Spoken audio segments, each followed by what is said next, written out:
நம்ம வீட்டில் என்ன சமையல் அப்படின்னா, நான்வெஜ் சாப்பிடாதவங்களுக்காக வெஜிடேரியன் மீல் மேக்கர் கிரேவி மாதிரி வச்சுருக்கேன். ஏன்னா நான்வெஜ்ஜை சாப்பிட்டுட்டு சாப்பிடாமல் இருக்கிறதுனால அதை ஒரு மனசுக்குள்ள அந்த எண்ணம் இருந்துகிட்டே இருக்கும், ஃபீலிங் இருந்துக்கிட்டே இருக்கும் இல்லையா? அதனால் இது மீல் மேக்கர் கிரேவி நான்வெஜ் மாதிரி சாப்பிட்டுக்கணும். இது சிக்கன் பக்கோடா கிடையாது, இது meal maker pakoda 65 meal maker 65 பண்ணியிருக்கேன். அப்புறம் அப்பளம். அடுத்து வாரத்தில் ஒரு நாள் தான் அவர் வீட்டில் சாப்பிட்றதுனால கீரை கொஞ்சம் சத்தாக சாப்பிடணும் அப்படிங்கிறதுக்காக. இது என்னென்னா கருவேப்பிலை, மிளகு, சீரகம், அப்புறம் தக்காளி, அதுக்கப்புறம் பூண்டு நிறையா சேர்த்துட்டு ஒரு ரசம்.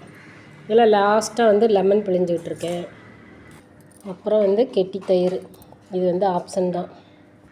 இப்போ இதை சாதத்தில் போட்டு பிசைஞ்சிட்டு அடுத்து ரசம், அடுத்து தயிர், இந்த மாதிரி சாப்பிட்டுக்கணும். எங்கள் வீட்டு சமையல் எப்படி இருக்குது?